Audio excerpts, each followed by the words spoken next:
Most welcome है आपका इस red diamond coaching channel with Bintu Babu पर। हम लोग इस वीडियो में शॉर्ट पेपर करेंगे यूपी सुपर टीटी का। तो जो कि आने वाले एग्ज़ाम में बहुत ज़्यादा बेनिफिशियल होगा आपके लिए। यदि आप प्राइमरी, अपर प्राइमरी या सुपर टीटी कोई भी टीटी देने वाले हैं तो बिल्कुल आपके लिए बहुत ज़्यादा बेनिफिशियल होगा। तो यहाँ पे हम नियर अबाउट जो है कि 150 क्वेश्चन ही इस पूरे सेट में है, उसमें से अधिकतर सारे क्वेश्चंस हम करेंगे ही। अगर कोई करंट का है बहुत पुराना तो उसे नहीं करेंगे, बाकी सब हम लोग करेंगे, ठीक है। तो देखिएगा, सबसे पहले अगर कहीं आपको पैसेज मिलता है तो पैसेज आप कैसे करेंगे। सबसे पहले आपको पैसेज के यदि आप क्वेश्चन पढ़ लेंगे तो आपको थोड़ा आसानी रहेगी, ठीक है। तो पहला क्वेश्चन क्या कह रहा है। पहला क्वेश्चन कह रहा है कि युवक चित्त को सबसे अधिक प्रभावित जिस शास्त्र ने किया है वह कौन सा है। अब ऊपर पढ़िएगा, लिखा है इस युग के युवक के चित्त को जिस नई विद्या ने सबसे अधिक प्रभावित किया है वह है मनोविश्लेषण, ठीक है, मनोविज्ञान। तो मनोविज्ञान और मनोविश्लेषण शास्त्र निसंदेह पठनीय शास्त्र हैं। इन्होंने हमारे मन के भीतर चलती रहने वाली आलस्य धाराओं का ज्ञान कराया है, परंतु ये बात ध्यान में रखनी चाहिए कि सांच मिले तो सांच है, ना मिले तो झूठ वाली एक सर्वदेशिक होती है। मनोविश्लेषण शास्त्र मनुष्यों की उद्भाषित विचार निधियों का एक अकिंचन अंश मात्र है। तो देखिए, क्वेश्चन जो था, युवक चित्त को सबसे अधिक प्रभावित जिस शास्त्र ने किया है कौन सा, तो वो है मनोविश्लेषणवाद। तो इसमें जो ऑप्शन नंबर सही है वो ऑप्शन नंबर सही है, इसमें ऑप्शन नंबर डी, ठीक है, डी। नेक्स्ट क्वेश्चन देखिएगा। क्वेश्चन कह रहा है कि इस कविता में कौन सा शब्द कौन किसे संबोधित कर रहा है। ऑप्शन देख लीजिए। कह रहा है कि लेखक नाविक की माँ को, कोई किसी को नहीं, लेखक अपनी माँ को, लेखक के रूप में एक बच्चा अपनी माँ को। अब हम पढ़ेंगे तो हमें इसकी जानकारी मिलेगी, ठीक है। तो कह रहा है कि ऊंची ऊंची घास में छिपकर होके हो करते हैं सियार, माँ तो बुरा ना माने तो बड़ा होकर मैं नाव खेने वाला एक नाविक बनूंगा। अब कह रहा है मैं बड़ा होकर, ठीक है, यानी अब भाव यहाँ पे छिपा हुआ है, यदि थोड़ा सा भी ध्यान नहीं देंगे तो आंसर गलत ही होगा।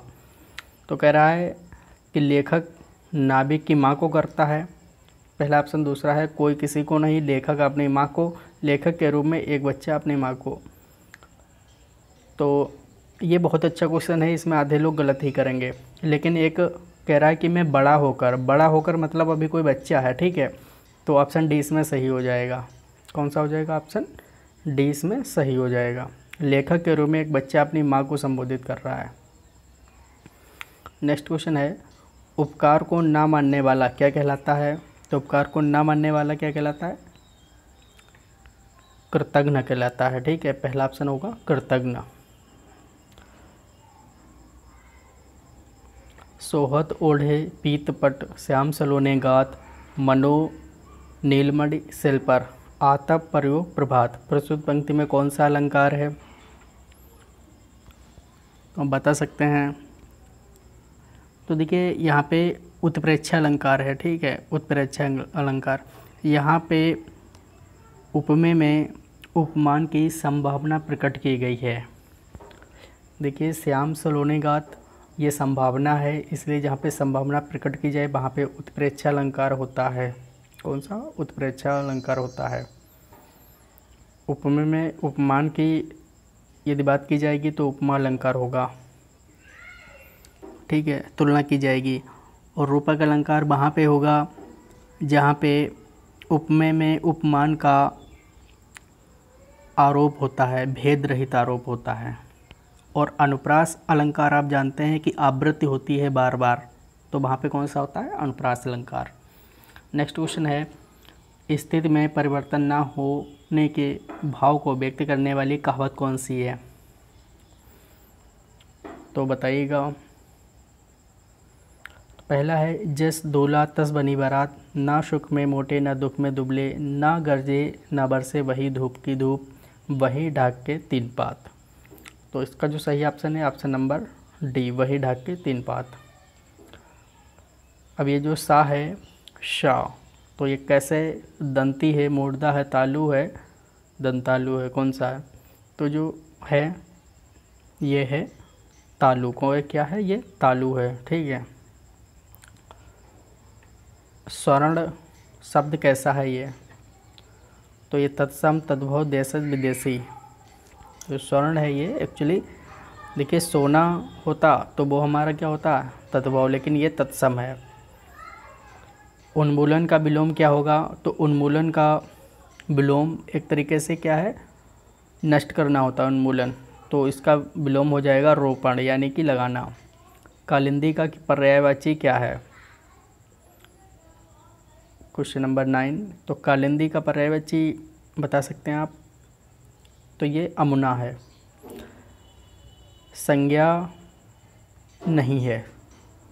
ओरण, कुआं, लड़ना, जंगल। तो देखिए लड़ना एक क्रिया है तो ये संज्ञा तो नहीं हुई, इसलिए ऑप्शन इसमें सी सही हो जाएगा। नेक्स्ट क्वेश्चन है कौन सा शब्द हरिण का स्त्रीलिंग रूप है? ठीक है, तो हरिण का स्त्रीलिंग है हरिणी। रा में छोटी की पाई और डी में बड़ी की पाई।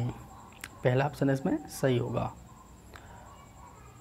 अगला क्वेश्चन है छत से ईंट गिरी वाक्य में कौन सा कारक है? तो छत से ईंट गिरी, यहाँ पे अगर कोई चीज़ अलग होती है तो वहाँ पे कौन सा होता है? तो वहाँ पे अलग होने के लिए अपादान होता है, इसलिए यहाँ पे पहला ऑप्शन सही हो जाएगा। नेक्स्ट क्वेश्चन की बात करेंगे किस शब्द में कु उपसर्ग नहीं है? तो देखिए पहला जो देख रहे हैं वो कुरूप, कुशल, कुकर्म, ठीक है, कुकर्म और कुचाल। तो इसमें से जो ऑप्शन सही है वो कुशल। इसमें क्या है देखिए सल जो इसमें है लिखा है शल, तो ये कुछ होता ही नहीं है। कुरूप को मत प्लस रूप, कुकर्म को प्लस कर्म, को प्लस चाल, ठीक है। तो ये जो है ये कुछ होता ही नहीं है क्योंकि सल का कुछ अर्थ नहीं होता, इसलिए ऑप्शन नंबर इसमें ये सही था। क्वेश्चन नंबर 14 देखिए विद्यालय शब्द में कैसी संधि है? तो विद्या प्लस आले यानी कि छोटा आ छोटा मिलकर बड़ा बनते हैं और बड़ा बड़ा मिलकर भी बड़ा बनेंगे, लेकिन क्या है सब स्वर हैं इसलिए ये स्वर संधि है। नेक्स्ट है रित्य अनुसार का सही संधि विच्छेद क्या है? तो इसमें रित्य अनुसार अगर इसका संधि विच्छेद करेंगे तो इसमें ये यड़ संधि है और रीति प्लस अनुसार होगा, ठीक है। रीति प्लस अनुसार, तो ये रीत्यानुसार हो जाएगा क्योंकि जो आधे शब्द होते हैं वो भी क्या है संधि विच्छेद करने पे फिर पूरे हो जाएंगे वो। नेक्स्ट देख रहे हैं आप कौन सा तुमने ये मोबाइल फ़ोन मॉल में ख़रीदा है जो इसके मॉडल की इतनी बुराई कर रहे हो? अरे भाई अपडेट डेज में क्या भरा जाएगा? खाली स्थान के लिए सर्वाधिक उपयुक्त लोकोक्ति पर चिन्ह लगाइए। तो यहाँ पे फ्री में कोई चीज़ मिलती है तो हम क्या प्रयोग करते हैं? नया 9 दिन पुराना 100 दिन, दान की बिछिया के दांत नहीं देखे जाते, नाक कटी पर घी तो चाटा, नाम बड़े और दर्शन छोटे। सही ऑप्शन है दान की बिछिया के दांत नहीं गिने जाते। ज्ञानपीठ पुरस्कार किस क्षेत्र में श्रेष्ठ कार्य करने के लिए दिया जाता है? तो ज्ञानपीठ पुरस्कार साहित्य के क्षेत्र में दिया जाता है, ठीक है। किस क्षेत्र में? साहित्य के क्षेत्र में।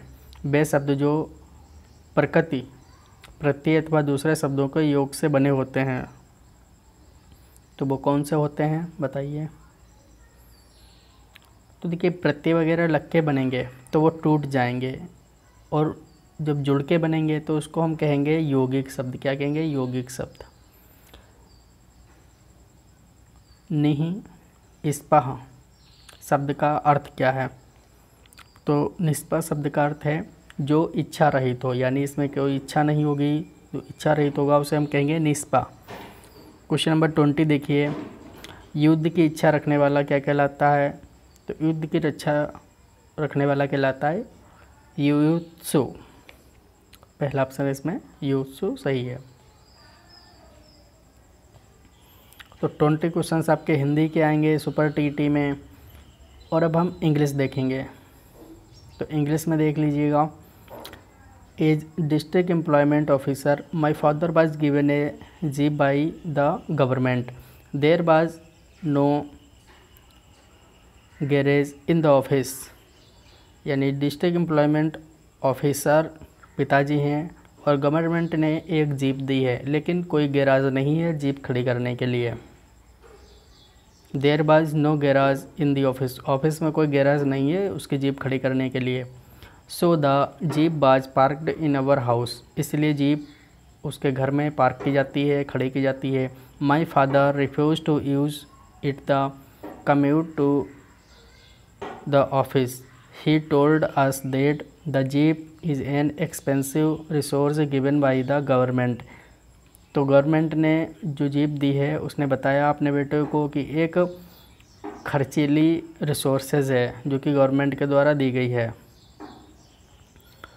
और वो रिटायरमेंट हो गया है। ठीक है, तो that it was not his jeep but the government jeep, और ये उसकी जीप गाड़ी नहीं है बल्कि गवर्नमेंट की है। अब देखिएगा, कह रहा है कि the author's father would not allow to use the jeep because, यानी जो अथर है उसके पिता जीप को यानी गाड़ी को अलाउ क्यों नहीं कर रहे थे? तो चलाने वगैरह से वो मना कर रहे थे। क्यों कर रहे थे? अब ऑप्शन देखिएगा, आप बताइए। पहला है it was not there private vehicle, तो सही है, हाँ उसकी प्राइवेट व्हीकल नहीं थी, वो गवर्नमेंट की थी। बी भी देख लीजिए, the road was were full of potholes, he was afraid to accident, the jeep was in the wet condition। तो देखिए, तो जो देखा जाए इसमें जो लिखा है it was not the private vehicle, ये पूरे सेंटेंस में लिखा तो कहीं नहीं, लेकिन अगर इसका भाव निकालेंगे तो पहला ही ऑप्शन इसमें सही होगा। तो यदि आप संस्कृत और इंग्लिश को बढ़िया तरीके से पढ़ेंगे, उसका अर्थ निकाल कर समझेंगे, तब जाके यदि आप करेंगे तो अच्छी तरीके से आप पेसेज के आंसर कर पाएंगे। आप समझते हैं कि खाली हम पढ़ लेंगे उसी में आंसर ढूंढ लेंगे, तो ऐसा पॉसिबल नहीं होगा सब में। ठीक है, अब यहाँ पे पोएट्री गिवन है, तो पोएट्री देखिएगा। इसका पहले क्वेश्चन देख लीजिए, कह रहा है the synonym of the word besiege is, BESIEG besiege is, तो इसका क्या होगा? सराउंड होगा, अटैक होगा, विफ्रेंड होगा या ट्रैप होगा, ये आप बता सकते हैं। तो देखिए, because existence can become saver in one day, just sense me and I will there, ins the mind I am not so far away, if you hold out your hand in the wisp search, I will become the japer and besides you। तो synonyms जो इसमें विशेष का जो है वो surround है। ठीक है, क्या है? सराउंड है, option number 1। which can be placed in the place of subject, तो सब्जेक्ट की जगह पे क्या हो सकता है? प्रोनाउन, जेरंड या इन्फिनिट या ऑल ऑफ द अबव। तो देखिए, सब्जेक्ट की जगह पे प्रोनाउन भी हो सकता है, ठीक है, इन्फिनिट भी और जेरंड भी। तो इसमें ऑप्शन नंबर डी सही हो जाएगा, all of the above. Select the correct form of the verb, the right answer.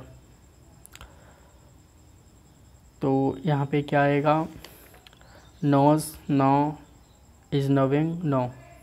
तो नो द राइट आंसर, यानी कि KNOWS आएगा, नोज द राइट आंसर।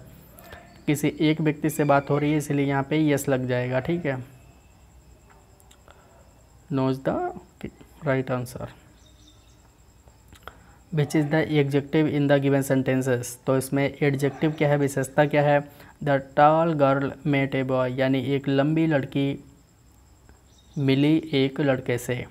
तो विशेषता क्या है, लंबी यानी टॉल। पहला ऑप्शन इसमें सही हो जाएगा। नेक्स्ट क्वेश्चन है the gallery has over 1000 painting these dot dot dot during the last 100 year. तो देखिए the gallery has over 100 painting these has been collecting during the last 100 years. तो इसमें ऑप्शन नंबर बी होगा, has been collecting. अगला क्वेश्चन है which of the word is arrange in the correct alphabet order. तो इसमें ये जो वर्ड हैं देख लीजिए, ये करेक्ट अल्फ़ाबेट ऑर्डर में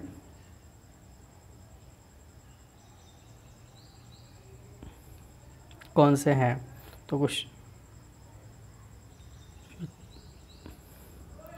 option A B C D आप बता सकते हैं। तो अबिस, आदित्य, अलीसा, अनीता, अशोक, ठीक है। फिर उधर दिया है बी में अशोक, आदित्य, अलीसा, फिर अविस, फिर अनीता। डी सी में दिया है आदित्य, अलीसा, अनीता, अविस, अशोक। और लास्ट में दिया है सी के बाद डी में अविस, अलीस, आदित्य, अनीत, अशोक। तो देखिए अल्फ़ाबेटिक जैसे आप रीजनिंग पढ़ते हैं तो उसमें आप सब याद रखते हैं कि हाँ ए कितने नंबर पे है, बी सी डी कितने नंबर पे है। तो एक्चुअली यहाँ पे पहला वाला ही सही है, बाकी सब क्या हमारा सही नहीं है। जैसे ये वाला गलत हो जाएगा, ठीक है। यहाँ पे यल के बाद ए यल फिर ए बी आ गया, गलत हो गया। अगर इसमें क्या है गलत गलत निकाल देंगे तो बाकी मिल जाएगा। ये भी गलत है, ठीक है, क्योंकि पहले ए डी आ गया फिर यहाँ पे ए बी आ गया, तो ये भी गलत है। अब अगर इसकी बात करेंगे ये भी गलत है, ठीक है। तो A L, A B, A D, A N, A S, तो ये भी क्या है गलत ही है, क्योंकि एन यहाँ पे आ गया, एस यहाँ पे। लेकिन इसमें जो सबसे सही है यल पहले दे दिया है, डी बाद में, तो ये भी गलत हो जाएगा। अल्फ़ाबेटिकली पहला वाला ही इसमें सही है। तो आपका एक तरीके से रीजनिंग है वो यहाँ पे भी आपका कहीं कहीं वर्क कर जाता है। और देखिए जैसे आपका यदि जीके अच्छा है, ठीक है, तो जीके आपका रीजनिंग में भी वर्क करता है। कभी कभी वो ऐसे क्वेश्चन भी आते हैं, the prisoner fill in the blanks from the gods. तो इसमें ऑप्शन क्या होगा बताइए आप। तो ऑप्शन नंबर इसमें जो आएगा वो ऑप्शन नंबर ये ब्रोक अबे, यानी डी ऑप्शन इसमें होगा सही। नेक्स्ट क्वेश्चन है fill in the blank with suitable pronoun. My son and my daughter are very fond. अब उसके बाद इसमें क्या फिलअप किया जाएगा, फॉन्ड, ठीक है, ऑफ ईच अदर। तो इसमें ईच अदर है तो ईच अदर फिलअप किया जाएगा। क्या अगर कहीं वन, ठीक है, वन अदर तब आता है जब दो से अधिक लोग होते हैं, तो वन अदर, और दो लोग हैं तो ईच अदर। अगला है which one of the following words is adjective, use, useful, using, usefulness. तो एडजेक्टिव मतलब एक विशेषता है, तो कोई भी है तो यूज है कि यूजफुल, सबसे सही यूजफुल है, ठीक है। यूजफुल मतलब हाँ ये चीज़ क्या है, प्रयोग यूजफुल है, मतलब वो चीज़ यूज हो सकती है, प्रयोग होने वाली है। जैसे कि मान लीजिए कोई पेपर है, सॉल्ट पेपर, आज से 20 साल पुराना, तो आज क्या वो यूज़फुल है, नहीं। अगर सन 2019 का कोई पेपर है, ठीक है, तो वो यूज़फुल है, तो क्या है कि यूज़फुल। नेक्स्ट क्वेश्चन देखिएगा संस्कृत में। अब अगला है मूर्ध येषु अंतर्भवति। तो मूर्धा इसमें से कौन सा है मूर्धा, तो मूर्धा इसमें ये सा, पहला वाला ऑप्शन इसमें सही है, ठीक है। अगला है संस्कृत व्याकरण के अनुसार हल का अर्थ क्या होता है, हल क्या होते हैं, ठीक है। तो हल जो होते हैं वो व्यंजन होते हैं। क्या होते हैं? हल व्यंजन होते हैं। और अगर बात करें स्वर की, तो स्वर को अच कहते हैं। क्या कहते हैं? स्वर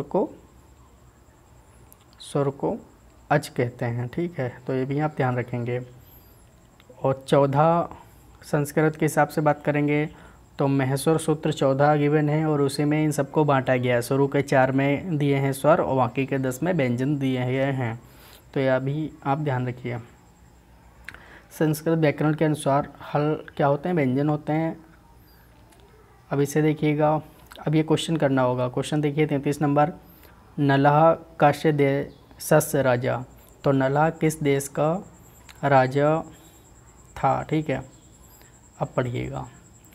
पूर्व निस देशे नाल। ठीक है, वही इसमें नाल नामा कश्चन राजा आशीत, यानी पुराने समय में एक क्या है, देश में नाल नाम यानी नाल नाम का कोई राजा रहता था।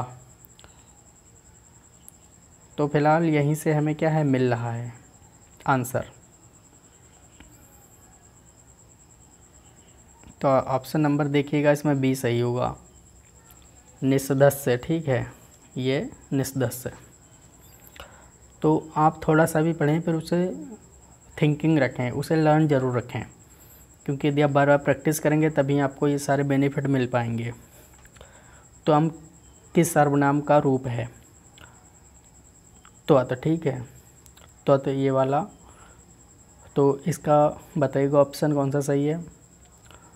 तो युष्मद का सही है। ठीक है, क्या है? युष्मद। देखिए ये कुछ बिल्कुल अलग होते हैं। अब ये वाला जो है ये काफ़ी बच्चे गलत ही करेंगे, तो आप प्रैक्टिस करिएगा ज़्यादा से ज़्यादा और हम भी क्वेश्चंस लाते रहेंगे। महती याम का पदच्छेद है, तो महती याम का कौन सा है? तो ये है ऑप्शन नंबर डी, महती प्लस यम। भानु उदय में कौन सी संधि है? भानु प्लस उदय। तो अगर बात करेंगे इसमें छुटक पाई लगती है, भानु होता है। ठीक है, भानु प्लस उदय, छुटक उद खाली या खाली। तो इसमें बाद में मिलकर ये बड़व की बनती है, तो इसमें ये दीर्घ स्वर संधि है। एकोन विंशति का अर्थ क्या है? यानी एकोन का मतलब होता है एक नहीं, विंशति का मतलब 20, यानी 20 में एक से एक नहीं, तो क्या हो जाएगा? एकोन विंशति, हाँ, तो 19 हो जाएगा। ऑप्शन नंबर इसमें बी सही हो जाएगा। ठीक है, अगर मान लीजिए कहीं दिया गया हो,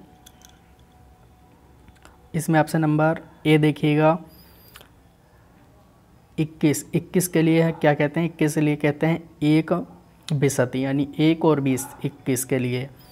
अगर बात करें 51 को कहते हैं 1 और 50, क्या कहते हैं? 1 50। और 91 को क्या कहते हैं? 91 या 190, इस तरीके से कहते हैं। नेक्स्ट क्वेश्चन है, वर्गों के द्वितीय, चतुर्थ और सल वर्णों की संज्ञा होती है, तो क्या होते हैं? तो देखिए जो कि आप लोग ऐसे ऐसे लिखते हैं, ठीक है, क ख ग घ, तो पहले अल्पप्राण होता है, फिर महाप्राण, तो तीसरे में महाप्राण, चौथे में महाप्राण, तो दूसरे और चौथे में क्या होता है? महाप्राण। तो इसलिए इसमें ऑप्शन नंबर बी सही होगा। अगला क्वेश्चन है, मुनिश्रेष्ठ पद में कौन सा समास है? तो मुनिश्रेष्ठ पद में सप्तमी तत्पुरुष है। ठीक है, क्या है? सप्तमी तत्पुरुष।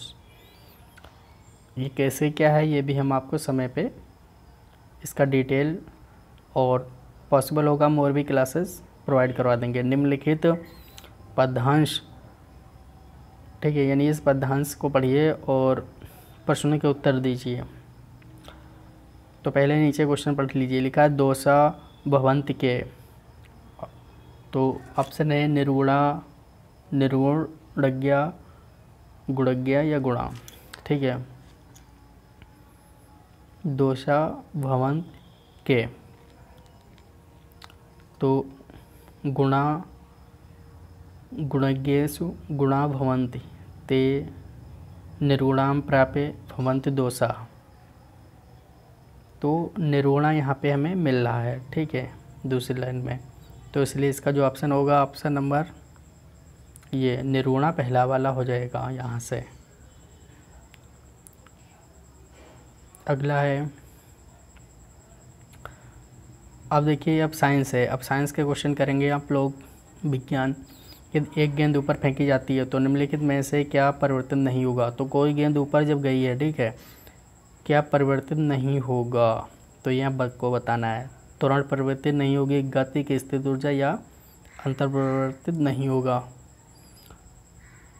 तो देखिए, जो त्वरण होती है वो परिवर्तित नहीं होगी, बाकी चीज़ें बदल जाएंगी। क्या परिवर्तित नहीं होगी? त्वरण।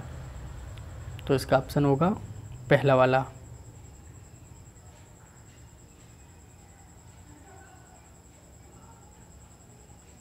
अब बताइए त्वरण क्यों परिवर्तन नहीं होगी? क्योंकि त्वरण होती है स्मॉल जी, और जी का मान ऊपर जाए नीचे आए कभी भी वो 9.8 यानी 10 ही रहेगा, ठीक है, इसलिए ये है। अगला क्वेश्चन है, एक उत्तल लेंस की शक्ति का पता लगाइए यदि प्रतिबिंब 16 सेंटीमीटर की दूरी पर बनता है, जबकि वस्तु को लेंस के दूसरे पक्ष पर ऑप्टिकल केंद्र से 20 सेंटीमीटर की दूरी पर रखा जाता है। तो देखिए, उत्तल लेंस है ये, और उत्तल लेंस जो होता है उसकी हमेशा पावर जो आंसर निकल के आता है प्लस में आता है, माइनस में कभी नहीं आता। तो इसका ऑप्शन नंबर बी इसमें हो नहीं सकता, ठीक है। बाकी आप लोग देखेंगे और इसे सॉल्व आउट करेंगे। जो इसमें फार्मूला लगेगा वो लगेगा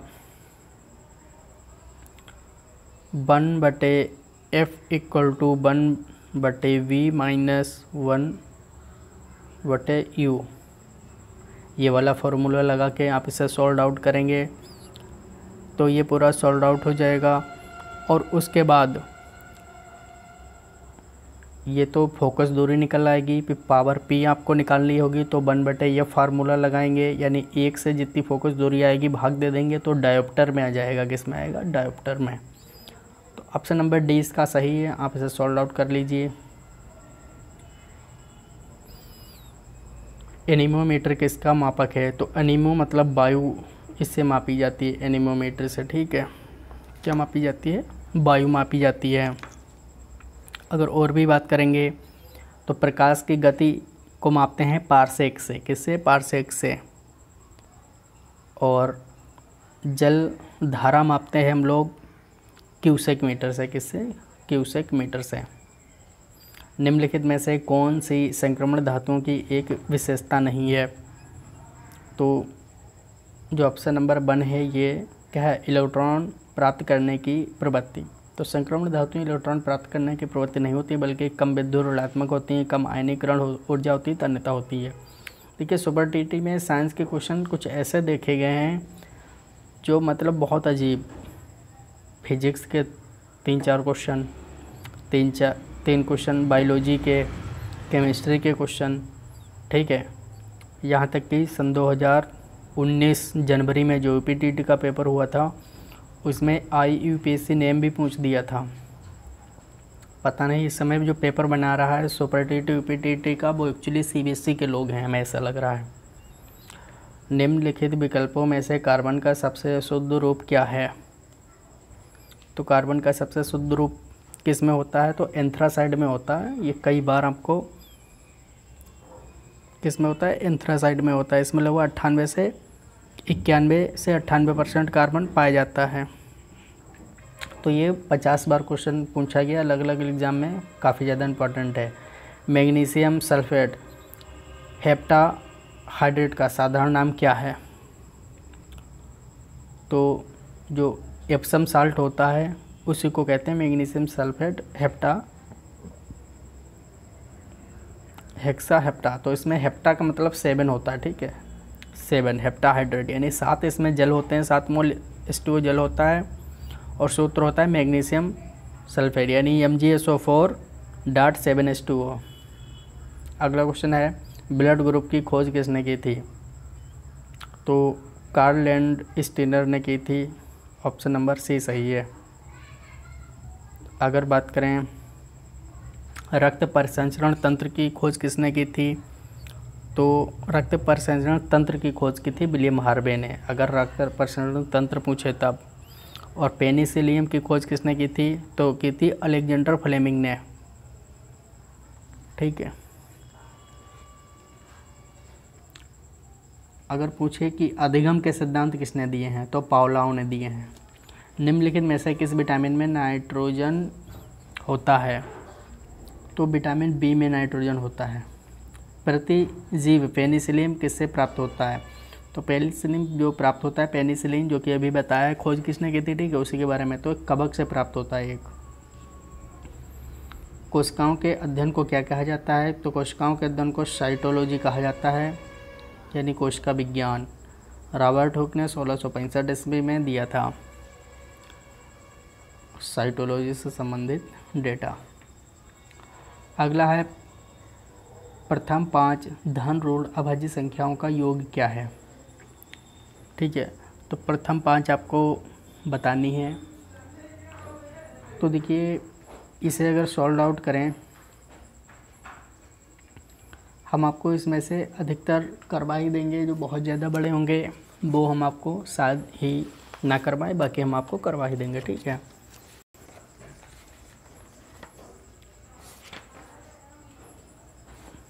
तो देखिए, अभाज्य संख्या 2 है, पहली है। ठीक है, तो 2 है, 3 है, उसके बाद 5 है, उसके बाद 7 है। 9 होगी क्या? नहीं होगी, क्योंकि वो 3 से कट जाती है, फिर 11 हो जाएगी। अब ये कितनी हो गई? 5। अब क्या करना है?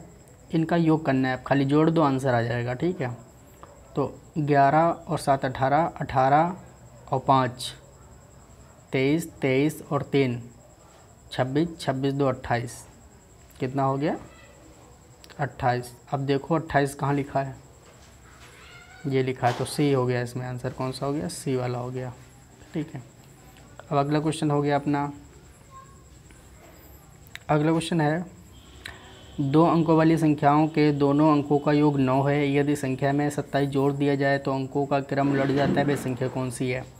तो कह रहा है कि 2 अंकों की कोई संख्या है। ठीक है, 2 अंकों की कोई संख्या है। तो हमें अंक नहीं पता, हम क्या करेंगे? उसकी जगह छोड़ दी, प्लस प्लस लिख लिया, ये प्लस है, फिर जगह छोड़ दी। फिर कह रहा है कि कितनी? 27 है, तो यहाँ लिख दिया हमने 27। ठीक है।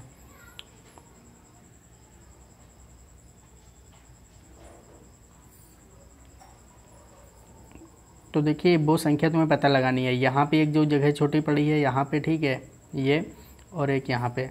तो इन जगह पे कौन कौन सी संख्या आएगी कि उनका योग 27 हो जाए? सॉरी, यदि संख्या में 27 जोड़ दिया जाए तब उनका क्या है? उलट जाता है और योग 9 हो जाए। तो ये जो मैंने बताया है, 27 ना होकर योग उनका कितना है? दोनों अंकों का योग 9 है। दोनों अंकों का योग 9 है और 27 जोड़ दिया जाए तो अंक उलट जाते हैं। तो हम हिट और ट्रायल मेथड यूज़ करेंगे। जो ऑप्शन दिए हैं उसी में से कोई भी आप उठा लीजिए और फिर उसको आप सॉल्व आउट करना शुरू कीजिए। मान लीजिए वो संख्या 36 है, हम 54 भी ले सकते हैं, लेकिन 2-3 बार करेंगे हमारा आंसर आ जाएगा। हमने 36 मान लिया। ठीक है, लेटर 36। अब 36 में हम क्या करेंगे कि हम 27, 9 है, ठीक है, क्या है? 6 3 9। अब 36 में 27 जोड़ देंगे तो कितना हो जाएगा? 6 और 6 12, 13 के 3, हाँ से लगा 1, 3 2 5 और 6 63 हो गया। यानी ये पहले 36 था, बाद में 63 हो गया। इसके अंक बदल चुके हैं, 3 6 और 6 3 हो गया है। ठीक है, वही हमें क्वेश्चन में कहा था। एक बार फिर से क्वेश्चन पढ़िए। 2 अंकों वाली संख्या के दोनों अंकों का योग 9 है। यदि संख्या में 27 जोड़ दिया जाए तो अंकों का क्रम उलट जाता है, वह संख्या है? तो कौन सी है? तो वह संख्या हमारी 36 है। ऑप्शन नंबर डी सही है।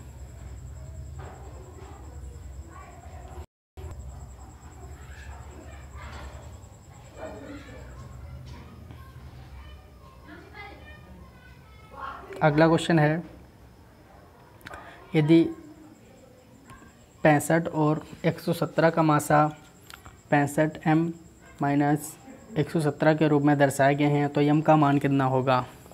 ठीक है, तो इसमें यम का मान आपको ज्ञात करना है, निकालना है। तो देखिए, पहले तो हम 65 और 117 का मासा अगर निकालेंगे, ठीक है, 65 और 117 का, यहाँ पे हमें लिखते नहीं बन रहा। ठीक है,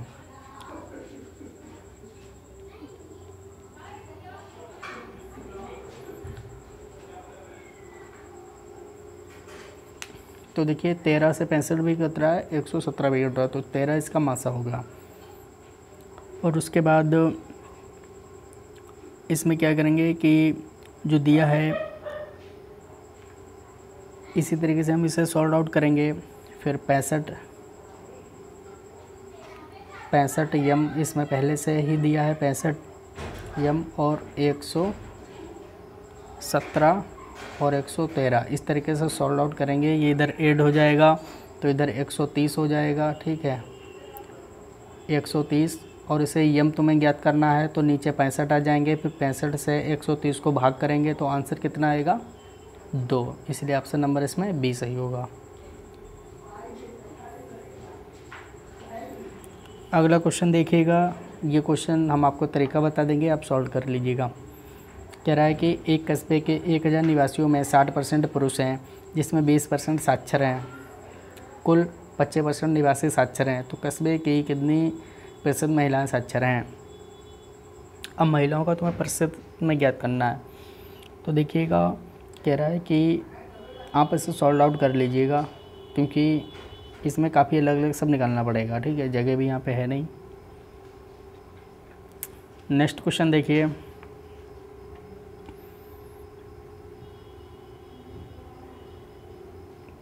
कह रहा है कि ₹5 के 6 की दर से केले खरीदे तथा ₹6 के 5 की दर से बेचने पर कितने % का लाभ होगा या हुआ। तो अगर आपको कभी लाभ % ज्ञात करना है, ठीक है, क्या ज्ञात करना है, लाभ %। तो लाभ % ज्ञात करने के लिए आप क्या करेंगे, मैं यहाँ से लिख रहा हूँ, लाभ प्रतिशत ज्ञात करने के लिए आपको क्या है, जितना रुपए का लाभ हो वो लाभ लिखेंगे, गुणा 100 करेंगे, ठीक है, क्या करेंगे, गुणा 100, और बटे में क्रय मूल्य होता है हमेशा, जितने में कोई चीज़ खरीदी हो क्रय मूल्य। तो यही आप सूत्र लगाइए, यानी कितने रुपए का लाभ हुआ है गुणा 100 बटे क्रय मूल्य। अब इसमें आप सोचेंगे कि क्रय मूल्य इसमें है क्या, ठीक है, अब हम बता दे रहे क्रय मूल्य क्या है। तो एक्चुअली आप हमारा रेड डायमंड कोचिंग के नाम से टेलीग्राम ग्रुप है, रेड डायमंड कोचिंग के नाम से टेलीग्राम ग्रुप है, आप उसे ज़रूर ज्वाइन कर लें, ठीक है, क्योंकि जब आप उसे ज्वाइन कर लेंगे तो वहाँ पे हम इसका पूरा PDF सॉल्व आउट करके भी हम डाल देंगे, जिससे आपको मिल जाएगा।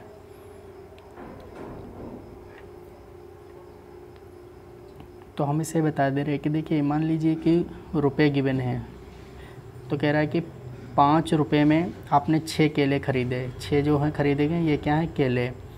फिर क्या कह रहा है, फिर कह रहा है कि 6 रुपये में आपने 5 केले बेच दिए, ठीक है, तो ऊपर ये रुपये दिए हैं, तो 5 रुपये में 6 खरीदे, फिर क्या है 6 रुपये में 5 केले खरीदे। तो आपको इसमें बेनिफिट है, कैसे, आपने 5 रुपये खर्च करके 6 केले खरीद लिए थे, उसके बाद जब बेचने की बात आई, ठीक है, तो आपने 6 रुपये में 5 बेच दिए, तो आपको इसमें लाभ हो रहा है, क्या हो रहा है, लाभ। अब उसके बाद एक केले का मूल्य आपको ज्ञात करना होगा। आप ऐसे करके एक केले का मूल्य ज्ञात करेंगे, तो एक केले का मूल्य कर इसके लिए ज्ञात करेंगे तो ये कितना आएगा, तो इसके लिए आएगा 5/6, और अगर नीचे वाले के लिए ज्ञात करेंगे तो इसका आएगा 6/5, ठीक है। ये जो वैल्यू है, ये वैल्यू आपको रखनी होगी जो मैंने सूत्र बताया था, आप सॉल्व आउट करेंगे आंसर आ जाएगा, ठीक है। तो उसके बाद आपको सॉल्व आउट करना होगा और आप इसका आंसर जान पाएंगे। 11/30 इसका आंसर 44% ये आ रहा है, कौन सा, 44%। नेक्स्ट क्वेश्चन है, यदि कोई राशि 5% वार्षिक साधन ब्याज की दर से 6 वर्षों में 2600 हो जाती है तो वह राशि कितनी है।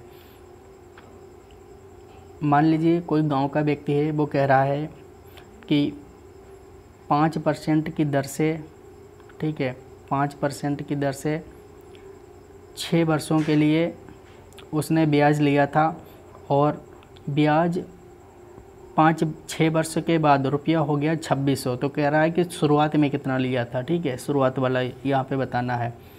तो एक्चुअली यहाँ पे साधारण ब्याज है, तो देखिए ब्याज हमेशा वही रहता है, तो 6 वर्ष में जो ब्याज हो जाएगा वो हो जाएगा 5 × 30, यानी 30% हो जाएगा ब्याज, ठीक है, कितना हो जाएगा, 30%। और 100% पहले पैसे दिए थे, तो टोटल पैसे कितने हो गए? टोटल पैसे हो गए 130%। ये हमने 130 नीचे लिख दिया। अब आपको प्रारंभिक निकालना है। प्रारंभिक हमेशा 100 होता है, तो वो 100 मान लीजिए, और यहाँ पे 2600 रुपये हैं। अब इसे सॉल्व आउट कर दीजिए, आंसर आ जाएगा। ठीक है, क्या कर दीजिए, आंसर आ जाएगा। तो देखिए ये 13 दूनी 26 यानी 20 रहेगा, और इधर कितना रहेगा 100, और आंसर कितना आएगा? आंसर आएगा 2000। ठीक है, तो ऑप्शन नंबर इसमें डी सही है।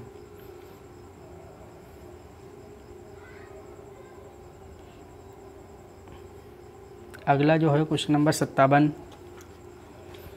आप बताइएगा कमेंट सेक्शन में कि जो मैथ का क्वेश्चन है इसमें आपको हम पहले से जो इसका सॉल्यूशन है वो हम पहले से लेके आया करेंगे, जिससे हमको सिर्फ बताना रहेगा, बोलना रहेगा, बाकी यहाँ इस पर लिखते नहीं बनता। ठीक है, थोड़ी असुविधा हो जाती है, तो वो आप लोग स्वयं कर लिया करेंगे। बाकी हम यहाँ पे क्या करेंगे, हम आपको बता दिया करेंगे, पहले से लेके आया करेंगे। ठीक है, सब नोट डाउन करके लिख के। तो चलिए आगे और कुछ क्वेश्चंस देख लेते हैं। मैथ के क्वेश्चन में काफ़ी असुविधा हो रही है। और बताइएगा कि मैथ के क्वेश्चन जो बताए गए हैं उसमें कुछ थोड़ा बहुत 30-40% को समझ में पड़ रहा है या नहीं।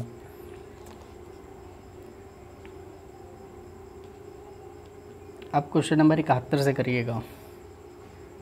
भर्ती परीक्षा क्वेश्चन नंबर 71 से। क्वेश्चन नंबर 71 कह रहा है कि जो नीचे दिए गए हैं उनमें से ABCD में से कौन सा है जिसके भीतर बीज होते हैं। ठीक है, तो इसमें से बीज किसके अंदर है बताइए आप। देखिए ये सीटेट में आया हुआ क्वेश्चन है। सीटेट की एक पहचान है, सीटेट में लगभग अधिकतर क्वेश्चन ऐसे आते हैं जो लंबे, आंसर वही होते हैं जो ज़्यादा लंबे होते हैं। इतने बड़े क्वेश्चन किसी एग्जाम में नहीं आते जितने सीटेट में आते हैं। तो देखिए टमाटर में बीज होते हैं, नाशपाती में होते हैं, चीकू में होते हैं, भिंडी में होते हैं, करेला में होते हैं, खीरा में होते हैं। तो ऑप्शन इसका सी सही है। अगला कह रहा है माउंट एवरेस्ट पर चढ़ने वाली भारत की प्रथम महिला कौन सी थी। तो माउंट एवरेस्ट पर चढ़ने वाली भारत की जो प्रथम महिला थी वो थी बछेंद्री पाल। कौन थी? बछेंद्री पाल थी। अगला उत्तर प्रदेश में किस ज़िले में सैयद सलार गाजी मेला लगता है। तो ये किस में लगता है? ये बहराइच में लगता है। ठीक है, किस में? बहराइच में। अगला क्वेश्चन है निम्नलिखित में से कौन सी नदी का मुहाना डेल्टा नहीं है। यानी कौन सी नदी है डेल्टा नहीं बनाती है। तो देखिए जो ताप्ती होती है वो डेल्टा नहीं बनाती है। गंगा और ब्रह्मपुत्र मिलकर सबसे बड़ा डेल्टा बनाती है, ये भी आपको याद रखना है। अगला जो समितियाँ दी गई हैं, इन समितियों में आपको बताना है कि कौन सी समिति सही नहीं है, सम्मिलित सही नहीं है। तो देखिए पहला देखिए सही है, संचालन समिति राजेंद्र प्रसाद, प्रारूप समिति BR अम्बेडकर, संघ शक्ति समिति, ठीक है, तीसरी सी वाली, और संघ संविधान समिति दोनों जवाहरलाल नेहरू ही इसके अध्यक्ष थे। जबकि ये वाला क्या हो गया? गलत। तो ऑप्शन सही क्या हो जाएगा? डी। 2 अक्टूबर 1959 को भारत में पंचायती राज का शुभारंभ निम्नलिखित में से कहाँ पर किया गया। देखिए आपको लगभग पंचायती राज से 20-25 क्वेश्चन आपको लिख के रखने हैं, और पंचायती राज के क्वेश्चन बहुत आते हैं हर एग्ज़ाम में। तो पंचायती राज का शुभारंभ राजस्थान नागौर से हुआ था। कहाँ से? राजस्थान नागौर से। अगर पूछ ले पंचायती राज कब से प्रारंभ किया गया था, तो 2 अक्टूबर 1959 से। ठीक है, 2 अक्टूबर 1959 से। भारत में हॉट स्पॉट स्थल कहाँ है। तो हॉट स्पॉट जो भारत में स्थल हैं वो एक्चुअली जो स्थल हैं वो हैं पूर्वी घाट और पश्चिमी हिमालय। यहाँ पे आप पूर्वी हिमालय यहाँ पे आप टिक करिएगा। ठीक है, पूर्वी हिमालय और पश्चिमी घाट होता है। तो पश्चिमी घाट तो कहीं है नहीं, और पूर्वी हिमालय है, तो पूर्वी हिमालय सही हो जाएगा। अगला क्वेश्चन है अंतर्राष्ट्रीय हवाई अड्डे और उनके स्थान दिए गए हैं, कौन सा मैच नहीं करता है बताइए। तो इंदिरा गांधी कहाँ है? ये है दिल्ली में। छत्रपति शिवाजी अंतर्राष्ट्रीय हवाई अड्डा ये मुंबई में है और सही भी है। सुभाष चंद्र बोस अंतर्राष्ट्रीय हवाई अड्डा ये कोलकाता में है। अगर बात करें राजीव गांधी अंतर्राष्ट्रीय हवाई अड्डे की, तो राजीव गांधी, ये देखिए इसमें चेन्नई दिया गया है, जबकि है कहाँ है, ये हैदराबाद में, ठीक है, कहाँ है, हैदराबाद में, इसलिए ये गलत हो गया। गांधी जी के सत्याग्रह का निम्नलिखित में से किन्हीं दो से जुड़ाव है। तो सत्याग्रह का जुड़ाव किससे है? सत्याग्रह मतलब सत्य, और गांधी जी अहिंसा के बहुत बड़े पुजारी थे, इसलिए ऑप्शन नंबर बी सही हो जाएगा। भारतीय राष्ट्रीय कांग्रेस के प्रथम सत्र की अध्यक्षता किसने की थी? तो कांग्रेस के जो प्रथम सत्र की अध्यक्षता की थी WC बनर्जी ने। किसने? WC बनर्जी ने।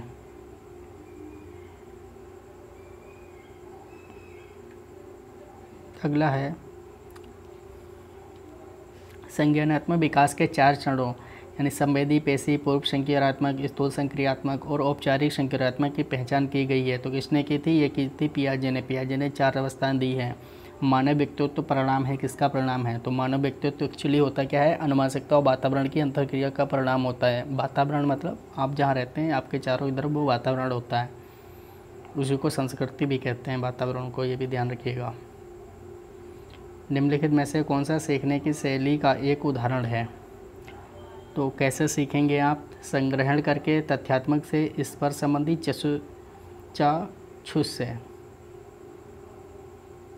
तो देखिए जो चाक्षुष है ये भी सीखने का एक तरीके से क्या है, ये देखकर सीखने से संबंधित है। जब अध्यापक एक छात्र को सफलता का एहसास कराता है तो वह उपयोग क्या कर रहा है?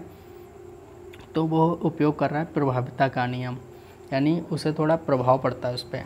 दूसरे व्यक्ति के बाह्य व्यवहार की नकल क्या कहलाती है? तो देखिए अनुकरण होती है बाह्य व्यवहार की नकल, अनुकरण करना या एक तरीके से नकल करना, ठीक है।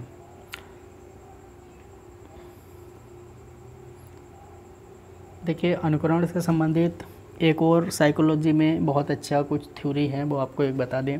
देखिए जो अनुकरण होता है वो किसी से पढ़कर नहीं आ सकता। मान लीजिए आप किसी व्यक्ति जैसा बनना चाहते हैं, तो आप उस व्यक्ति की किताबें पढ़ें तब ज़्यादा अच्छा रहेगा, या उस व्यक्ति को आँखों से देखें और वैसी एक्टिंग करें। तो जो दूसरी बार बताया है कि अनुकरण जो होता है वो पढ़कर नहीं आता है, अनुकरण देखकर आता है, ठीक है। अगर इसको मैथ में अप्लाई करेंगे तो मैथ की यदि आप खुद में किताब पढ़ेंगे तो मैथ जल्दी नहीं आएगी। यदि कोई मैथ पढ़ा रहा है, यदि आप उसे देखेंगे तो मैथ आपको जल्दी आ जाएगी। यह है अनुकरण, अनुकरण का सिद्धांत है ये। अगला है निम्नलिखित में से कौन श्रव्य दृश्य सामग्री का उद्देश्य है?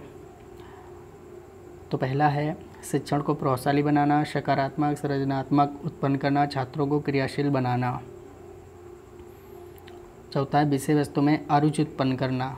अब अरुचि का कुछ मतलब समझते होंगे आप।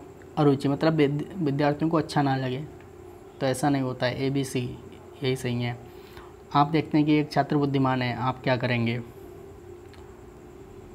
तो देखिए उसके साथ संतुष्ट रहेंगे, उसे अतिरिक्त गृह कार्य नहीं देंगे, वह जैसे अधिक प्रगति कर सके उसी तरह से उसे अनुप्रेरित करेंगे। तो देखिए हमें इंडिविजुअल डिफरेंस का ध्यान रखना है, व्यक्तिगत ध्यान देना है बच्चों पे, ये आप ध्यान रखिएगा। व्यक्तिगत ध्यान, क्वेश्चन गलत नहीं होगा।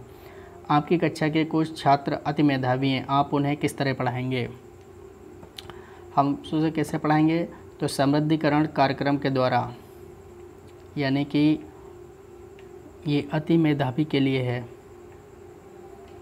अगला है निम्नलिखित में से कौन सा कथन बहुग्रेड शिक्षण प्रणाली के साथ सहमत नहीं रखता है? तो ऑप्शन बताइएगा कौन सा सही है।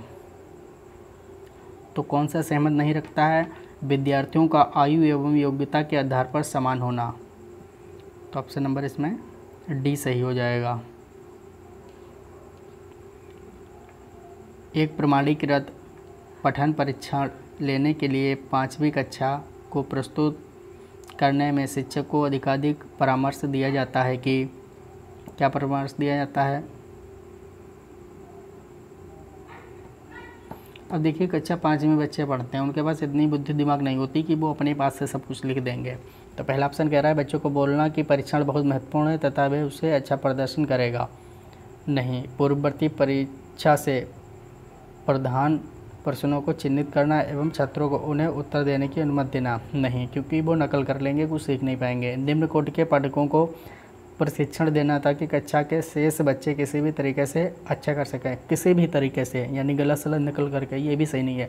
डी कह रहा है परीक्षण में आने वाले समान प्रकार के प्रश्नों के उत्तर देने के लिए छात्रों को अभ्यास कराना।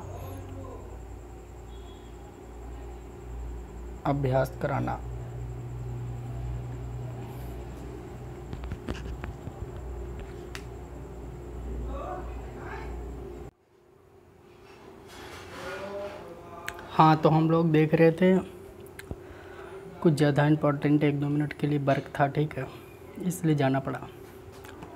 अब आगे देखिए,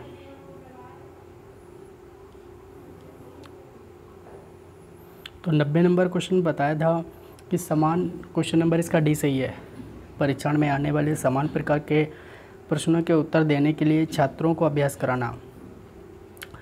एक्चुअली देखिए, सबसे अच्छे या अधिक अंक तभी आते हैं, आपको उस प्रश्न का अभ्यास करना है जैसे आपके प्रश्न आपके एग्ज़ाम में आने वाले हैं। अगला है मंडलीय मनोविज्ञान केंद्र के प्रमुख कार्य क्या हैं। तो देखिए, मंडलीय मनोविज्ञान जो है, पढ़िए सभी। पहले कह रहा है छात्रों को व्यवसाय चुनने में परामर्श देना, मनोविज्ञान शाला उत्तर प्रदेश इलाहाबाद की सेवाओं को विस्तार करना, छात्रों की मनोवैज्ञानिक समस्याओं को निवारण हेतु परामर्श देना। इनमें से सभी, तो ऑप्शन हो जाएगा इनमें से सभी, क्योंकि सभी कार्य हैं। अगले कह रहा है ग्राम शिक्षा समिति का गठन कौन करता है। तो ग्राम शिक्षा समिति का गठन कौन करता है बताइएगा। एक्चुअली ग्राम पंचायत को करनी होती है, लेकिन ये सब कागज़ों पे ही चलता रहता है। जो गांव में 1 से कक्षा 5 तक विद्यालय होते हैं, उसमें गांव में पंचायत और गांव के लोगों का कार्य होता है, लेकिन सब कागज़ों पे चलता है, ठीक है। किस मनोवैज्ञानिक ने सीखने की सामग्री के रूप में निरर्थक शब्दों का प्रयोग किया है। तो ये ए.बी. घोष ने किया है।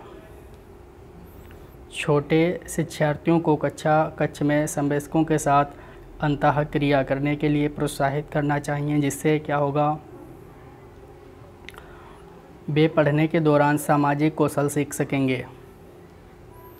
राष्ट्रीय पाठ्यचर्या की रूपरेखा NCF 2005 के अनुसार गणित शिक्षण का मुख्य उद्देश्य क्या है।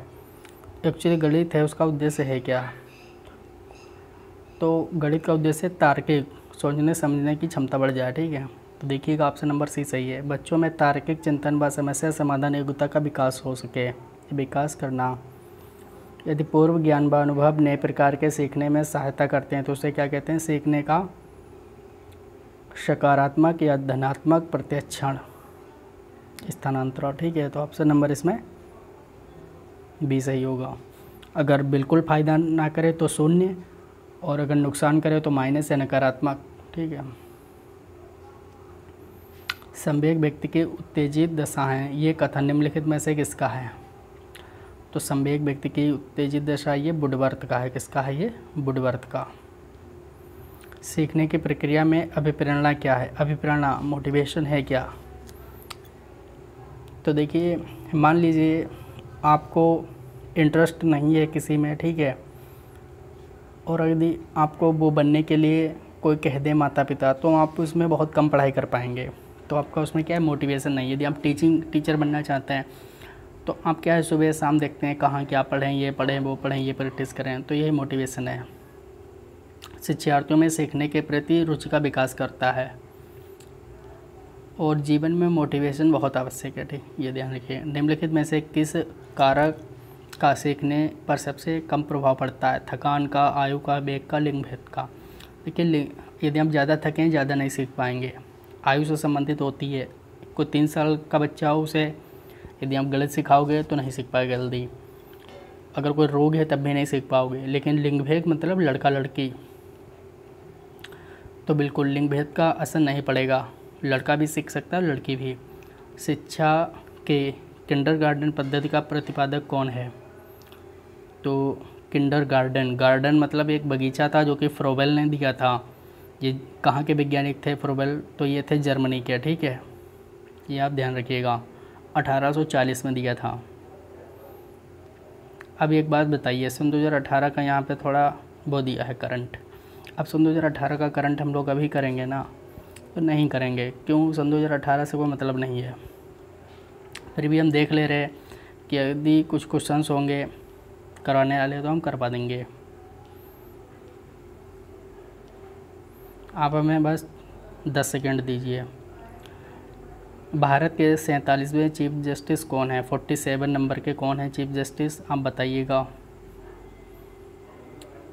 तो 47 नंबर के जो चीफ जस्टिस हैं वो अरविंद बोबड़े हैं। कौन है? अरविंद बोबड़े। तो ऐसे ही क्वेश्चन नेक्स्ट टाइम आ सकते हैं, ये नहीं कि हाँ ऐसा क्वेश्चन आएगा ही नहीं, तो आ सकते हैं, आप ये ध्यान रखिएगा। वो 47 में है अरविंद बोबड़े।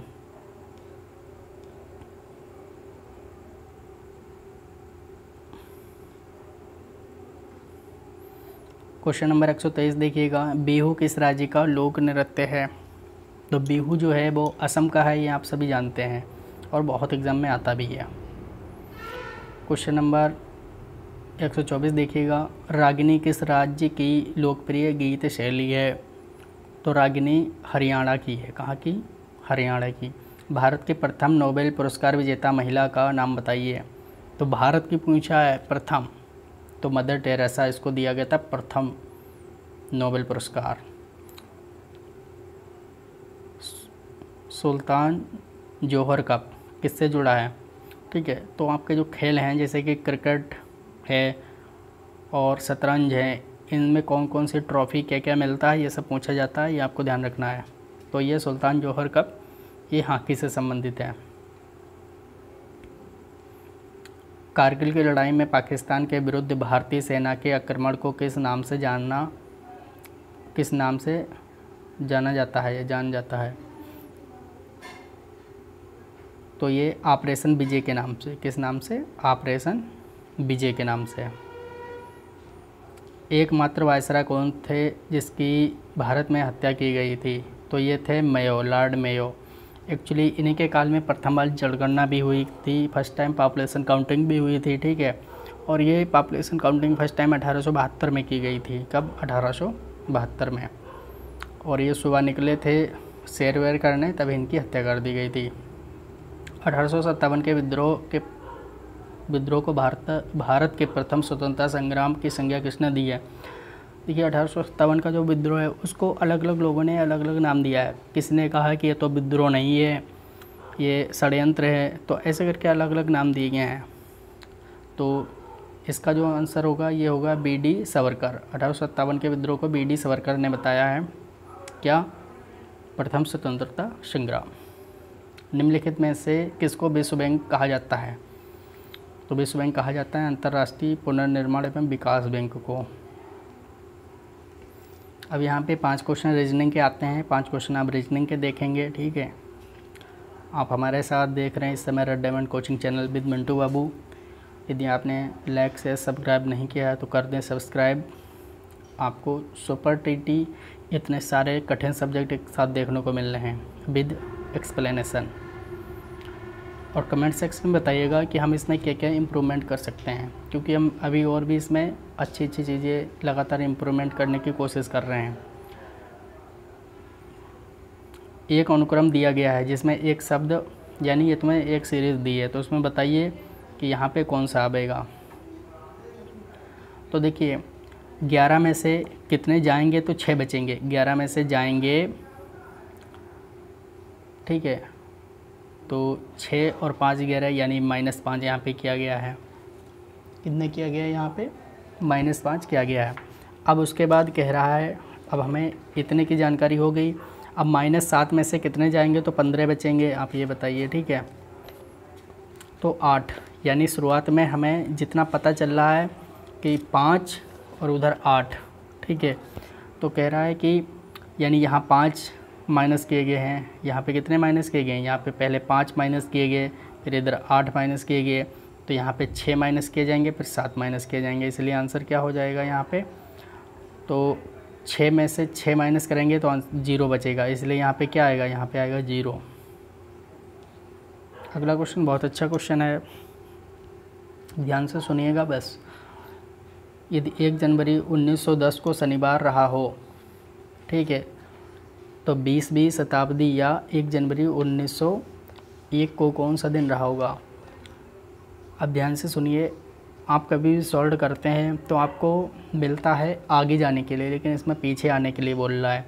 तो जो ओड दिन होते हैं, जैसे मान लीजिए 10 दिन है, तो 10 में से हम 7 से भाग करेंगे, 3 बचेंगे, तो उन 3 से काम होता है हमें। अब 3 अगर आगे जाने वाला है तो उसमें प्लस कर देंगे, अब इसमें उल्टा जाने वाला है तो जितना भी दिन रहा होगा उसमें माइनस कर देंगे। तो कह रहा है 1 जनवरी 1910 को शनिवार था, तो शनिवार के हम पहले जाएंगे, ठीक है। तो देखिएगा, अब शताब्दी यहाँ पे दी है 1901 1910, तो 1910 में से 1901 जाएगा, 9 वर्ष बचेंगे। अब बात करें 9 वर्ष हैं यहाँ पे, ठीक है। 9 वर्ष में कितने लीप ईयर होंगे? 9 वर्ष में 2 लीप ईयर होंगे, 4 दूनी 8, यानी 4 वर्ष पे पड़ता है, तो 2 लीप ईयर हो जाएंगे। और एक लीप ईयर में 2 ऑड दिन होते हैं, यानी कि 2 में कितने हो जाएंगे? 4 शेष दिन हो जाएंगे, जिसको कहते हैं अधिक दिन या ओड दिन, या मतलब जो 1 बच जाता है। और 9 टोटल वर्ष हुए थे, अब 7 वर्ष बचे, तो 7 वर्ष में 1 वर्ष एक्स्ट्रा होता है सामान्य वर्ष में। तो कितने यहाँ पे हो गए हैं?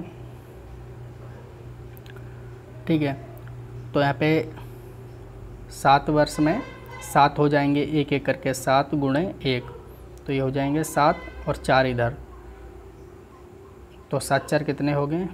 11। अब टोटल 11 दिन शेष बचे हैं। अब 7 से इसको भाग करेंगे तो 7 4, यानी 4 बचा, ठीक है। कितना बचा? 4 बचा। तो अब 4 दिन से ही मेरे को मतलब है। तो हम क्या करेंगे यहाँ पे कि शनिवार के 4 दिन पहले जाएंगे। तो शनिवार के 1 दिन पहले क्या था? शनिवार के 1 दिन पहले था शुक्रवार, 2 दिन पहले था बृहस्पति, 3 दिन पहले था बुधवार, 4 दिन पहले था मंगलवार। तो सही ऑप्शन इसका क्या हो जाएगा? पहला ऑप्शन मंगलवार इसका सही हो जाएगा। जो मैंने आपको तरीका बताया आप लिखिएगा, ठीक है, आपको बिल्कुल मिलेगा। और आप हमारे टेलीग्राम को सब्सक्राइब ज़रूर करें। अगला क्वेश्चन है रीजनिंग, आप इसे सॉल्व आउट करिएगा, बताइएगा कितना आंसर आ रहा है। तो देखिए, घड़ी जो है वो स्लो हो जाती है, तो इस तरीके से इसका जो आंसर है इसमें, वो आपका आंसर नंबर है इसमें सी। ये बहुत अच्छा क्वेश्चन है, इसमें हम आपको देंगे 30 सेकंड, बताइएगा आंसर क्या होगा।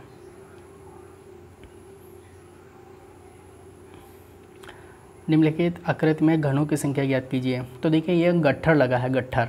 तो पहले वाला जो है एक्चुअली यहाँ पे कितना है, ये जो आपको यहाँ पे ये नीचे तक जाएगी तो उसमें 5 होंगे, ठीक है। 1 2 3 4 5, तो इसमें 5 होंगे पहले वाले में। अब जो दूसरी वाली परत है उसमें यहाँ पे कितने होंगे? इसमें कितने होंगे? इसमें होंगे 4, इसके नीचे 4 होंगे और 4 इधर भी होंगे। तो इसमें और इसमें दोनों में मिला के कितने हो गए? 4 गुणे 2 बराबर कितने होंगे? 8। अब इसमें कितने होंगे? इसमें और इसमें और इसमें, तो 3 हैं, 3 3 के, तो हम लिखेंगे 3 गुणे 3, तो 3 3 9 हो गए। अब इसमें बचे हैं, इसमें, तो ये 2 2 के 4 हैं, तो 2 गुणे 4, तो ये कितने हो गए? 8 हो गए। फिर उसके बाद 1 1 के 5 हो गए, तो 1 1 के 5 मतलब 5, ठीक है। तो कितने हो गए? 5। अब इन सबको जोड़िएगा ऊपर से, 8 5 13, ठीक है। 13 और 9 22, 22 और 8 30, 30 और 5 35। तो ऑप्शन नंबर इसमें सी सही हो जाएगा, 35। अगला क्वेश्चन है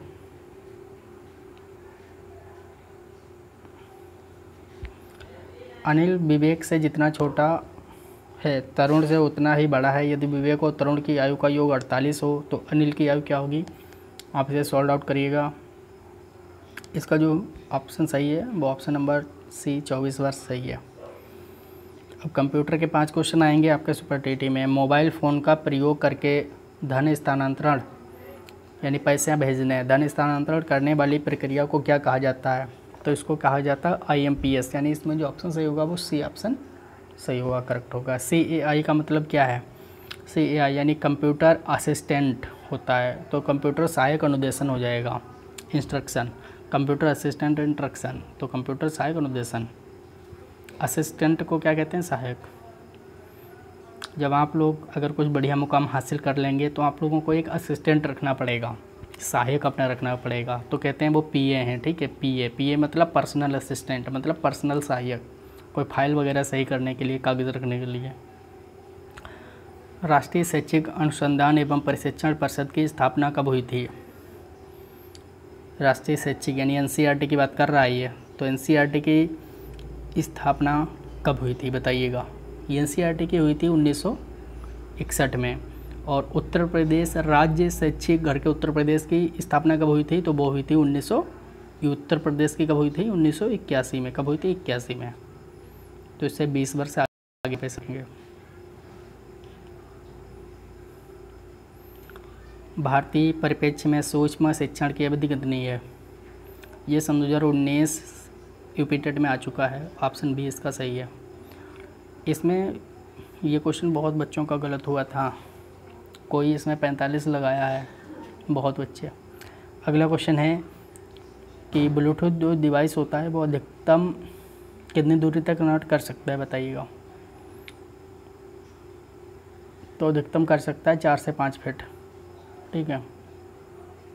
किसी डिवाइस को ब्लूटूथ से कनेक्ट करने के लिए कम से कम लगभग कितनी दूरी में होना चाहिए?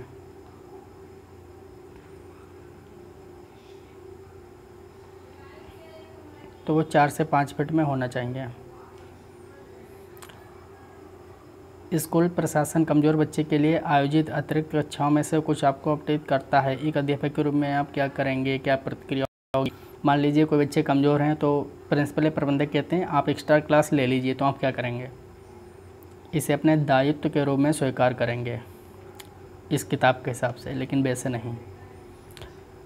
कक्षा में पलायन करने वाले विद्यार्थी के प्रति आपका व्यवहार कैसा होगा?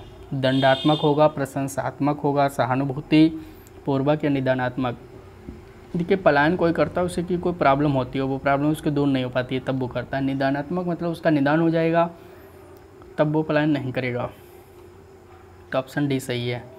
एक होता है निदानात्मक, एक होता है उपचारात्मक। उपचारात्मक मतलब होता है समस्या को दूर करना, निदानात्मक मतलब होता है समस्या का पता लगाना, ठीक है। निदानात्मक का मतलब क्या होता है? समस्या का पता लगाना। 43 नंबर, कोई शिक्षिका अपनी कक्षा में फर्नीचर की तीखी धार वाले किनारों को रुई से ढक देती है। अब ऑप्शन देखिए, सामाजिक रूप से वंचित शिक्षार्थी, दृष्टि विकलांग, श्रवण विकलांग, सीख ना सकने वाले। तो रुई से ढकती है धार वाले, तो दृष्टि से संबंधित होगा, बी होगा। 5वीं कक्षा से दृष्टिबाधित विद्यार्थी 44। तो बताइएगा सही आंसर क्या होगा इसका। तो जो विद्यार्थी के साथ कक्षा में सामान्य रूप से व्यवहार किया जाना चाहिए और श्रव्य सीढ़ी के माध्यम से सहायता उपलब्ध करवानी चाहिए या कराई जानी चाहिए। तो देखिए, दृष्टिबाधित है यानी उसको दिखता नहीं है लेकिन वो सुन तो सकता है, इसलिए हम क्या करेंगे? श्रव्य सीढ़ी लगा देंगे, ठीक। निम्नलिखित में से कौन सी विशेषता सामाजिक रूप से वंचित वर्ग के विद्यार्थियों की नहीं है? यानी देखिए, जहाँ पे शिक्षा की कमी होती है, माता पिता पढ़े नहीं होते हैं, घर में आर्थिक स्थिति खराब होती है, तो वहाँ पिछड़ापन आ जाता है। तो उसी से पूरा क्या है, बहुत दिक्कत होती है। तो कह रहा है कि कौन सी नहीं है इसमें से, तो बताइए कौन सी नहीं है।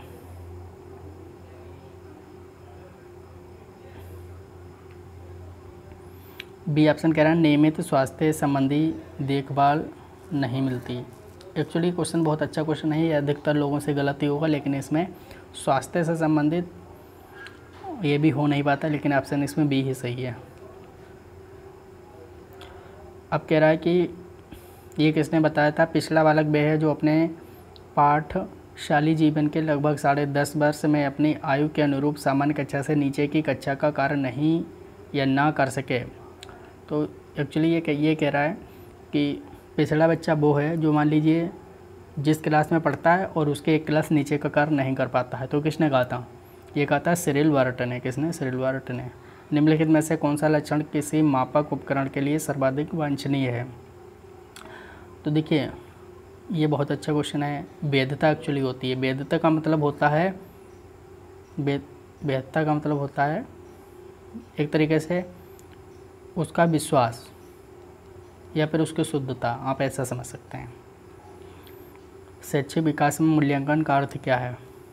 तो मूल्यांकन का अर्थ होता है छात्रों के प्रगति का आकलन, कक्षा अभिलेखों का मूल्यांकन, कार्य निष्पादन का मूल्यांकन या ज्ञान क्षमता का मूल्यांकन। तो इसका एक्चुअली होता है ज्ञान क्षमता का मूल्यांकन, ठीक है। तो बताइएगा कमेंट सेक्शन में आपको ये वीडियो कैसा लगा, क्योंकि 150 क्वेश्चनों को ये अलग अलग सारे सब्जेक्ट थे, ठीक है। तो काफ़ी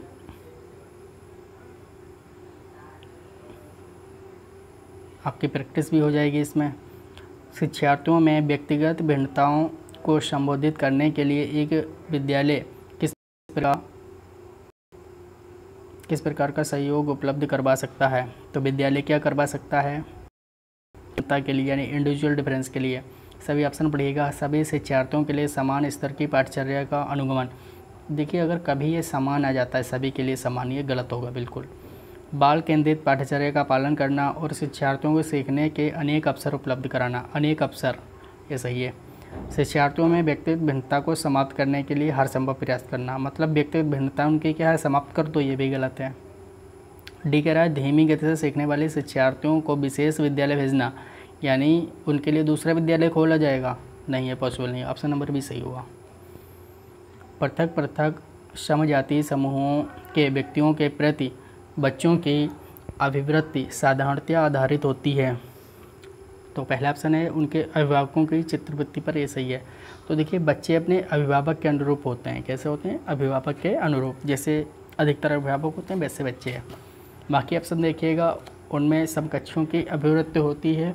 हालांकि कुछ बच्चे इस बी पर जा सकते हैं, लेकिन ये सही नहीं है, क्योंकि सबसे ज़्यादा अपने अभिभावक की बात मानेंगे, ना कि समकक्षों की। दूरदर्शन ये तो होते नहीं है। उनके सहोदरों की, सहोदरों मतलब उनके रिश्तेदारों की, तो अभी नहीं है। तो बताइएगा आपको ये सेक्शन कैसा लगा। यदि बढ़िया कमेंट आते हैं और यदि नियर अबाउट कुछ भी थोड़े से भी यदि लाइक आ जाते हैं एक, हाँ शुरुआत के लिए, चलो हाँ सही है, तो हम ऐसे 2 सेट दिया करेंगे, एक मॉर्निंग में, इवनिंग में। तो बताइएगा आपको ये वीडियो कैसा लगा। जल्दी मिलते हैं नेक्स्ट टाइम, तब तक देखते रहिए red diamond coaching channel with Mintu Babu. जल्दी मिलते हैं नेक्स्ट टाइम, तब तक के लिए नमस्कार।